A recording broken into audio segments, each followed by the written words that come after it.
Hello everyone, this is Natasha Chaturvedi and welcome to all on our YouTube channel that is Easy Learning 247। और आपको जैसा कि पता है कि एनवीएस का जो एग्ज़ाम है एनवीएस पीजीटी एनवीएस टीजीटी उनका नोटिफिकेशन आ चुका है। आप लोगों ने फॉर्म फिल कर लिया होगा। उसके अलावा अब एनवीएस का एग्ज़ाम कब होगा, कुछ लोगों को ये डाउट था, मुझे कमेंट सेशन में बहुत सारे स्टूडेंट पूछ रहे थे। तो एनवीएस का एग्ज़ाम आप लोगों का मोस्ट प्रोबेबली नवंबर और दिसंबर में होना है 100%, यानी दिवाली के बाद ही एग्ज़ाम होगा और नवंबर दिसंबर में होगा। आपके पास अभी टाइम है, ज़्यादा भी नहीं है और बहुत कम भी नहीं है। आप लोग चाहें तो 3 से 4 महीने में आप लोग अपनी तैयारी फुलफिल कर सकते हैं। आप अपने पास एक टारगेट मानिए कि आपको 3 मंथ में कंप्लीट तैयारी करनी है। और तैयारी किस तरीके से करनी है, एग्ज़ाम का पैटर्न क्या रहेगा, तो भाई एनवीएस मैं बेसिकली कंप्यूटर साइंस पढ़ाती हूँ। आप मेरे चैनल पर ऑलरेडी अगर नए हैं तो चैनल को सब्सक्राइब कर दीजिए, जिससे कि आपको लेटेस्ट अपडेट मिलते रहें। और अगर आप चैनल पर पुराने स्टूडेंट्स हैं तो आप प्लेलिस्ट में जाकर देख सकते हैं। मैंने एक केवीएस पीजीटी कंप्यूटर साइंस नाम से एक फोल्डर बनाया हुआ है। एक प्लेलिस्ट में एक आपको मिलेगा फोल्डर, उसमें अभी तक की जितनी भी वीडियोस हैं कंप्यूटर सिस्टम आर्किटेक्चर, नेटवर्किंग और हम लोगों के एग्जाम से प्रीवियस ईयर के कुछ पेपर्स वो केवीएस से रिगार्डिंग कराए थे। But due to the reason कि हमारी एनवीएस की वैकेंसी पहले आ चुकी है तो हम थोड़ा सा फोकस दोनों तरह, हम लोग ऐसा नहीं है कि केवीएस की प्रिपरेशन में नहीं कराऊंगी, बट बीच में काफ़ी सारा गैप हो गया था। तो अब मुझे ऐसा लगता है कि हम लोग एनवीएस की प्रिपरेशन के साथ साथ, देखो दोनों सेम ही है, पीजीटी कंप्यूटर साइंस ये भी है, पीजीटी कंप्यूटर साइंस ये भी है, एग्जाम का पैटर्न भी सेम है। बस क्या है ना, एग्जाम के कुछ क्वेश्चंस हैं तो एनवीएस और केवीएस का लेवल भी सेम है। बस अब पेपर दोनों का पेपर है, क्योंकि वो एनवीएस करा रही है वो केवीएस करा रही है, तो पेपर अलग आएगा, लेकिन पेपर का एक लेवल, पेपर पैटर्न बिल्कुल सेम है। अब इसमें क्वेश्चन ये आता है कि इस पेपर किस तरीके का आएगा। देखो पेपर में पार्ट 1 होगा, एक पार्ट 1, तो पार्ट 1 में आपका होगा जीए, जो कि 10 नंबर का होगा। ठीक है, चाहे वो केवीएस हो चाहे वो एनवीएस हो। देखो आप अपना फोकस पीजीटी कंप्यूटर साइंस पे करो, आपको जॉब केवीएस में मिले एनवीएस में मिले दोनों ही बराबर हैं और दोनों ही पीजीटी लेवल की जॉब है, दोनों का सैलरी भी सेम ही है। तो आपको जॉब कहीं भी मिले आप अपनी तैयारी करिए, क्योंकि एनवीएस का जब एग्जाम इन्होंने नोटिफिकेशन पहले दे दिया, फॉर्म पहले फिल करा लिया, नवंबर दिसंबर में एग्जाम कराएंगे और दिवाली तक आपका चांसेस है 100% कि आपका केवीएस का भी नोटिफिकेशन आ जाए, उसका भी एग्जाम नवंबर दिसंबर जनवरी में होना है। यानी जैसे ही एनवीएस अपना एग्जाम कराएगी, केवीएस अपना एग्जाम उसके जस्ट बाद कराएगी और नोटिफिकेशन कभी भी आ सकता है। यानी दोनों के एग्जाम में मिनिमम 1 मंथ का ही गैप होगा। तो आप अपनी तैयारी इस तरीके से करें कि आप दोनों के एग्जाम निकाल सके और दोनों के एग्जाम में कोई डिफरेंस भी नहीं है। देखो जीए पार्ट 1 में जीए आएगी तो 10 नंबर की होगी, और ये जितने भी पीजीटी एग्जाम से, चाहे वो कंप्यूटर साइंस ही नहीं, चाहे फिजिक्स केमिस्ट्री मैथ्स, कोई भी पीजीटी एग्जाम है सबके लिए ये सिलेबस तो कॉमन है। आपका रीजनिंग आएगी, तो जो रीजनिंग होगी वो 20 मार्क्स की आएगी। पार्ट 3 में आपकी एक नॉलेज ऑफ आईसीटी आएगी। आईसीटी का मतलब हो गया इंफॉर्मेशन एंड कम्युनिकेशन टेक्नोलॉजी। पहले ये कंप्यूटर साइंस की जनरल एप्टीट्यूड कंप्यूटर के नाम से आता था, अब ये इंफॉर्मेशन ऑफ कम्युनिकेशन टेक्नोलॉजी के नाम से आता है 10 नंबर का। यानी आपको कंप्यूटर के बेसिक क्वेश्चंस होते हैं, बेसिक नॉलेज कितनी है, आप क्या कंप्यूटर के बारे में जानते हैं, बस वही। एक पार्ट 4 होगा। अब पार्ट 4 में क्या होगा, आपका जो टीचिंग एप्टीट्यूड होगी, जो भी आप किस तरीके से बच्चों को डील करना है, क्या करना है, तो 10 नंबर का टीचिंग एप्टीट्यूड होगा, टीचिंग एप्टीट्यूड।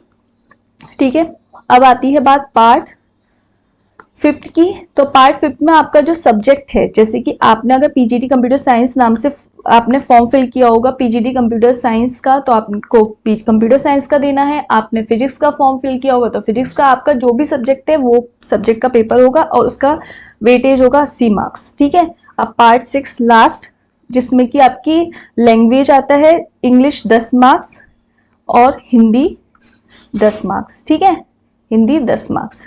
तो बेसिकली मेरा कहने का मतलब ये है कि आप चाहे आपका जो टोटल मार्क्स होगा वो होगा 150 का, रिटन एग्जाम, उसके बाद आपका होगा इंटरव्यू। तो बेसिकली आपको ये याद रखना है कि रिटन एग्जाम आपके पास पीजीटी कंप्यूटर साइंस, अगर आप जॉब का सोच रहे हैं तो आपके लिए बहुत बहुत अच्छी अपॉर्चुनिटी है।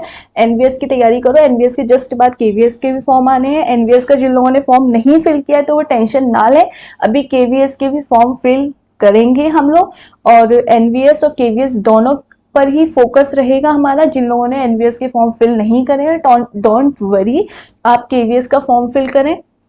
तो केवीएस की भी वैकेंसी आने वाली है। दोनों का एग्जाम पैटर्न सेम है। जिन्होंने एनवीएस के फॉर्म फिल करे हैं वो भी अपनी एनवीएस की तैयारी करें, साथ में अभी केवीएस के फॉर्म आएंगे उनका भी, उन पर भी टारगेट करें। एग्जाम पैटर्न दोनों में सेम ही है। देखो, अब बात आती है कि हम लोगों को जीए कहाँ से पढ़नी है। तो जीए बेसिकली सारे सब्जेक्ट्स के लिए कॉमन है, तो मैं आपको थोड़ा सा गाइड कर दूंगी। रीजनिंग कैसे पढ़नी है, आईसीटी कैसे करनी है, टीचिंग एप्टीट्यूड करना है, और सब्जेक्ट जो भी हम लोगों का, अब जैसे मैं कंप्यूटर पढ़ाती हूँ तो मैं सिर्फ कंप्यूटर ही बता पाऊंगी, इंग्लिश हिंदी।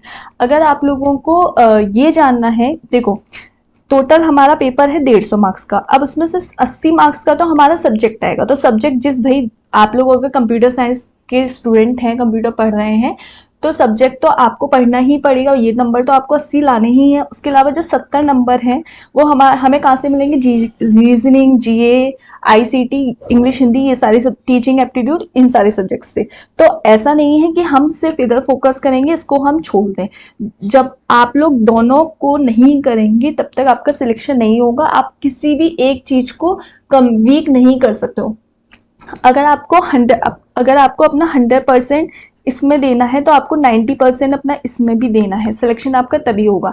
आप किसी चीज को वीक नहीं मान सकते कि ये चीज हमारी, अगर जहां आपने अपनी कमी छोड़ी वहीं आपसे आगे कुछ लोग निकल जाएंगे। क्योंकि जो जॉब है, आपको पता है कि वैकेंसी हमारी सिर्फ और सिर्फ एनवीएस में, नवोदय में 12 हैं, एनवीएस में 12 हैं। और 12 पोस्ट का मतलब हो गया कि कितना डिफिकल्ट हो गया, कितने सारे लोग, स्टूडेंट्स ने फॉर्म फिल किया होगा। सिमिलरली अगर आप ये सोचेंगे कि मैम हम इतनी कम वैकेंसी में सिलेक्शन नहीं हो पाएगा, तो अभी केवीएस में भी वैकेंसी देखो कंप्यूटर की इतनी ही आती है। अभी 12 हैं तो मैक्सिमम वहाँ पे 15-16 आएंगी, उससे ज़्यादा 20 आएंगी, उससे ज़्यादा तो बिल्कुल भी नहीं आएंगी।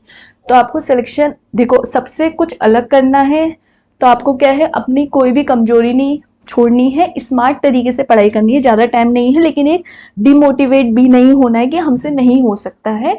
आपसे हो सकता है। आपने फॉर्म फिल करा है तो आपने ये सोच के फॉर्म फिल करा है कि आपसे हो सकता है। अब आपसे हो सकता है तो आप पढ़ाई करिए, अपना टारगेट बनाइए, स्मार्ट तरीके से पढ़ाई करिए। ये नहीं है पूरे दिन बुक लेके बैठे रहें। सिलेबस उठाइए, और आपको ये जानना है कि सिलेबस से हम किस तरीके से पढ़े। तो मुझे कमेंट सेशन में बताइए कि आपको क्या क्या डाउट है, किस तरीके से आपको प्रॉब्लम आ रही है, कौन कौन से टॉपिक्स की आपको क्लासेस लेनी है। आप मुझे कमेंट सेशन में बताएं, मैं आपको उसी तरीके से पढ़ाई कराऊंगी। और कोशिश करूंगी कि मैं अब कंटिन्यू करूँ अपनी वीडियोस और कंटिन्यू ही लेक्चर लूँ। कुछ डिले हो गए थे मेरे, कुछ मंथ से मैं नहीं आ पा रही थी ऑनलाइन, उसके लिए आई एम एक्सट्रीमली सॉरी। और उसका रीज़न भी मैं आपको एक वीडियो में बता चुकी थी, बट मैं कोशिश करूँगी अब आपकी वीडियो आज से कंटिन्यू करूँ। तो उसके लिए आप लोग मेरे साथ जुड़े रही हैं, मुझे ऐसे ही प्यार देते रहे। और जो लोग चैनल पर नए हैं, चैनल को सब्सक्राइब करें, वीडियो को लाइक करना ना भूलें। और आपके जो भी डाउट्स हैं आप मुझसे कमेंट सेक्शन में पूछ सकते हैं, मैं उस पर ही वीडियोस बनाना स्टार्ट करूंगी, ठीक है। Okay, thank you very much, और ऐसे ही प्यार देते रहिए। Good bye.